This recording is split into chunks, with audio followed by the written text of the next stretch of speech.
Banyak semut guys. Oke teman-teman, assalamualaikum warahmatullahi wabarakatuh. Kali ini saya akan melakukan penyervisan servis injektor ya Honda Beat. Mau servis sistem injeksinya. Ini throttle bodinya udah disemprot dalemannya dan tinggal setelan langsamnya yang di sini. Dan ini kita akan cek pakai scanner. Dan karena ini sekalian servis CVT, jadi CVT-nya kita buka dulu sebelum menyervisan servis injektor ya, karena servis injektornya itu kita menggunakan tabung infus sehingga motor itu harus dihidupkan karena untuk menghemat waktu. Dan sistem starternya ini dia sudah menggunakan spool ACG ya sistemnya, jadi starter halus bitnya, jadi kita bisa melepas bagian CVT-nya ini, bagian puli depan dan puli belakangnya kita lepas untuk menghemat waktu. Jadi nanti ketika motor dihidupkan melakukan penyervisan injektor, sambil dihidupkan kita bisa melakukan penyervisan pulinya ya, terutama puli belakangnya kita periksa bagian dalamnya itu grease CVT-nya harus ada kembali ya, jika berkurang bisa kita ganti menggunakan grease CVT yang baru. Dan biarkan injektornya itu sambil dibersihkan karena motornya harus sambil hidup menyervisannya. Untuk beat injeksi ini beat injeksi tahun 2019-an ya, 2019 beat laba-laba. Jadi seperti itu nanti kita periksanya. Jadi entarnya lebih menghemat waktu ya daripada kita menunggu injektor bersih dulu baru melakukan servis CVT, kecuali servis injektornya aja ya, sistem CVT-nya dia nggak minta di servis CVT, tapi ini motornya karena lama nggak diservis jadi sekalian servis CVT. Karena pentingnya CVT itu pelumasannya dia sistemnya sistem kering, menggunakan fan belt itu jadi sistemnya kering ya. Sekering-keringnya fan belt itu sistem kerja besinya itu seperti pulinya yang besi-besi ini dia harus ada pelumas, dan pelumasnya ada di dalam di CVT, makanya kita periksa bongkar. Jadi sambil nyervis injektor kita melakukan penyervisan puli, jadi sehingga nantinya injektor sudah bersih rapi, lalu kita tinggal pasangkan CVT-nya aja ya, sistem CVT-nya. Jadi nanti biarkan ini hidup dan kita lakukan servis injektor dulu. Sistem throttle body ini, throttle bodinya kita bersihkan carbon cleaner, tadi udah disemprot-semprot sih, tapi nanti kita lubang jalurnya ini karena ininya nggak terlalu kotor ya. Dan motornya tidak terlalu bermasalah. Bermasalahnya itu biasanya rata-rata motornya tuh di injektornya, karena lama nggak diservis dia khawatiran injektornya itu lebih mampet ya. Ini lagi dibuka ininya karena ini sistem ini, nah ini setelan langsamnya dilepas dan ini kotor guys, jadi ini kotor teman-teman. Jadi nanti kita lubangnya kita semprot lagi menggunakan carbon cleaner, dan ini banyak semutnya ya, jadi nanti kita bersihkan, kita buka juga tutup akinya ini sekalian di scan. Tuh. Oke teman-teman, ini akan membersihkan throttle body lagi ya, kita semprot lagi carbon cleaner, terutama jalur lubang setelan langsam karena dia masih menggunakan setelan langsam. Dan throttle bodinya kita cukup bersihkan tanpa bongkar throttle body dulu ya.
bersihkan teman-teman setelan langsamnya ya.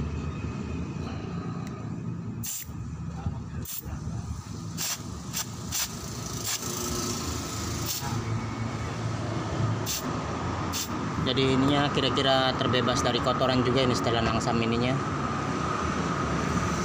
Kotorannya banyak ya, menyumbat. Jadi jalur setelan langsamnya takutnya nggak normal ketika mesin masih dingin untuk dihidupkan pertamanya.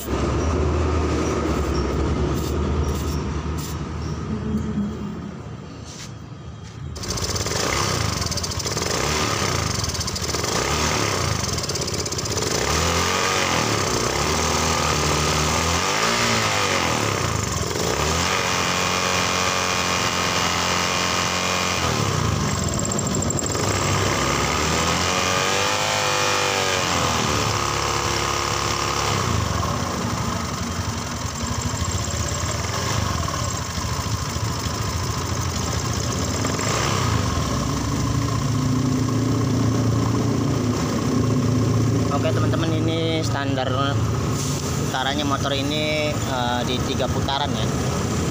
Dia jadi setelah masuk itu dikencangkan, terus diputar setelannya itu di 3 putaran. Jadi dia masih ke dalam keadaan normal. Di bekas kupu-kupunya dia nggak banyak dirubah. Oke, ini tinggal melakukan penyerpisan dan tinggal servis injektornya. Kita menggunakan cairan cleaner lagi pakai tabung infus ya. Sambil dihidupkan nanti kita bersihkan CVT-nya. Ini udah dimasukin cairan pembersih ya teman-teman. Kita melakukan penyerpisan injektor menggunakan tabung infus. Jadi ini injektornya sedang dibersihkan. Kita cek bagian ininya ya, diagnostik tool, DTC, kita cek pakai scanner. Ini biarkan hidup dulu, karena sambil bikin konten ya. Jadi servis pulinya kita abaikan dulu. Kita cek bagian scanner. Ini scannernya sudah terlihat. EOT itu sensor panas ya. Sensor panas sudah menunjukkan 56 derajat Celcius. Nanti bisa di scan kalau sudah 80 derajat Celcius. Ini injektor tekanannya masih kecil. Nanti biasanya di 2,3 atau 2,6 nyampe segitu ya. Injektor adventure-nya 13 derajat. Baterainya ini naik, tanda pengisiannya dia normal, dan akinya pun dalam kondisi yang dalam keadaan bagus. Ini EOT, ini masalah voltasenya ya. Ini bekerja semua. Sensor TP-nya dia berada di 0,4 volt. STF biasa menunjukkan mendekati 1 ya.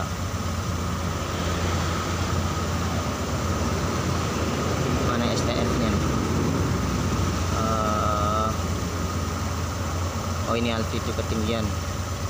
Modenya dia ini STF-nya ya. Modenya dia masih di strip. Oke. Ini sambil dibiarkan injektor dibersihkan, baru kita buka filter, bersihkan filter maupun kita cek bagian CVT-nya ya, dalamnya. Ini untuk melakukan penyerpisan injektor pun sebelumnya, karena sekalian ganti oli, biasanya pergantian olinya di akhir ya setelah servis injektor, tapi dipastikan dulu bahwa mesin ini, oli mesinnya ini masih berada di titik aman ya.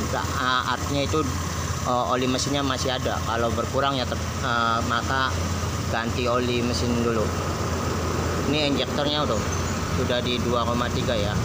Tanda-tanda injektor mulai normal. Ini tekanannya udah mulai makin ini, jadi injektornya seharusnya makin bersih, sambil membersihkan kerak mesin di motor di head dan di sehernya itu. Mudah-mudahan sambil servis injektor sambil terangkat kotorannya. Nanti ini kotorannya tinggal diservis. Nah, kita semprot. Teman-teman, ini CVT-nya udah dibuka ya. Pada bagian kapas gandanya terlihat, karena ini motornya masih baru, tanda-tanda kebocoran dari seal-seal itu sealnya masih bagus ya, masih belum ada. Oke, kita cek gemuk CVT-nya. Jadi kita lihat kondisinya ya. Gemuk CVT-nya masih ada, sudah hitam. Ini bisa dilakukan pergantian jika berkurang bisa diganti atau ditambahkan, atau dipaksa dipasang pun dia masih ada ya, tapi tergantung kondisi orangnya. Jika orang yang mau full service itu biasanya diganti. Ini kita ganti aja nanti, tapi ini karena tingkat kebocorannya itu masih jarang, jadi jarang habis ya. Kalau ini mulai bocor, kedua sil bagian sini ya, kanan kiri mulai bocor, itu biasanya agresivitinya itu lebih cepat berkurang. Tuh. Ini kita abaikan dulu banget ya. Ini karena kondisi jalannya berdebu ya, posisinya daerah mana di, dan ini CVT puli depannya. Kita buat ngecek roller dan rumah rollernya. Di sini rollernya dia masih dalam kondisi bagus, ini masih layak pakai banget. Ini ada rata juga, rata sedikit di bagian sini nih, tiap satu ini. Andai kata bunyi pun nggak bunyi terlalu jauh ya, karena ini rollernya masih bagus. Jadi ini cukup diservis, penggantian gemuk saja tanpa ganti pendel maupun roller ya, karena pendelnya pun dia masih bagus. Ini motornya walaupun 2019 ya, ini udah motoran, digunakannya itu jarang dibawa jauh dan dibawa kencang-kencang ya, jadi sehingga awet. Ini injektornya tadi anginnya udah ditambahin ya.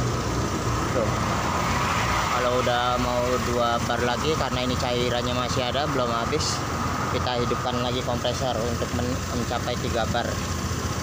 Jadi biasanya kalau mendekati 3 bar itu tekanan pompa ya, kondisi yang normal itu di sekitar 3 bar. Dan di gas-gas pun nggak turun-turun, dia stabil di tepat di 3 bar. LT nya dia udah menandakan hijau, ini bisa di scan, lihat cek kondisi motor.